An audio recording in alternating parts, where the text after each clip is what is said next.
Alionja pombe yake ya kwanza akiwa shule ya upili, asijue jinsi kionjo hicho kingeathiri maisha yake ya usoni na maisha ya jamii na familia yake, hasa mwana wake wa pekee.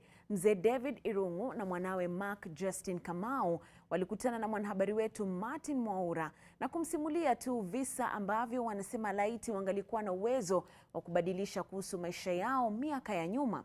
Kwa sasa wawili hao wanaeneza Injili dhidi ya pombe na dawa za kulevya na kuwarekebisha waliotokomea kwenye ustaarabu huu kupitia mpango wa Save a Life. I remember I was the chief editor of the school magazine where we got a lot of money after launching the school magazine. It came out that we had to go and celebrate the success of that school magazine. So this is when I tasted Moratina. I had hated alcohol for so many years, so I didn't think that that would do anything to me. But after some time, I started having some craving. Very fortunately for me at that time, because I had done my Form 6, I landed into a lucrative job in post office, where my drinking continued. And this drinking now started affecting my performance. I drank so much that now my employer would not keep me in job anymore. So finally, I got dismissed. By this time, I was getting sacked. I had married. And when I got sacked, I had 3 girls by that time. I was unable. I abdicated, my duties, so I was unable to take care of my children.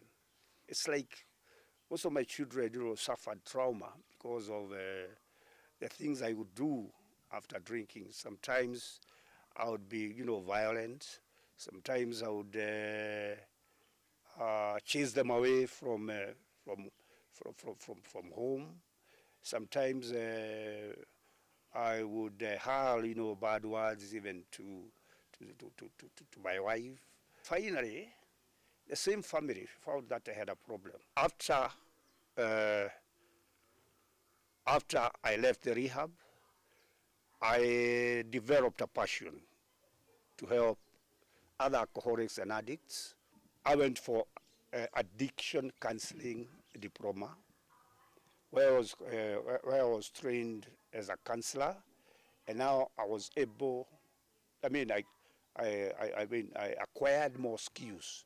I grew up watching now as my dad were fighting every day with my mom, and that gave me so much trauma, and the whole village telling me that you're not good enough, your family is not good enough. That would later come back in life. So when I got to university, just because I wanted to be so rich and different from my father or from what I saw when I was growing up, I got into gambling addiction, the casinos, and there they messed my life in a big way because I was even unable to graduate at the right time. I was supposed to graduate in 2019, but miraculously I graduated 2021. I became suicidal, and more than 3 times I tried committing suicide, and once in 2021 I drank poison and had to stay in the hospital for 2 days unconscious. So when in the streets, specifically last year, that's where now everything got messed up, and I lost literally everything I had. I got it to a point where I would sell my own shoes to buy slippers and gamble and drink, and I was a messed up soul. Immediately after my mom's death, the whole burial ceremony was about me and how I needed to change. And I just bought a Bible and a daily guide that I had seen my grandfather doing. So I started waking up early, doing devotions. I had a reverend and from my village called Reverend Kehoro who took me through the journey, and that's how I got back. I not even getting back. That's how I was restored and made even better than I was back then. The whole thing now brought up the rehabilitation center, Save a Life. God took me out of that place for a reason. And I have so much energy and I'm vibrant enough to go out there and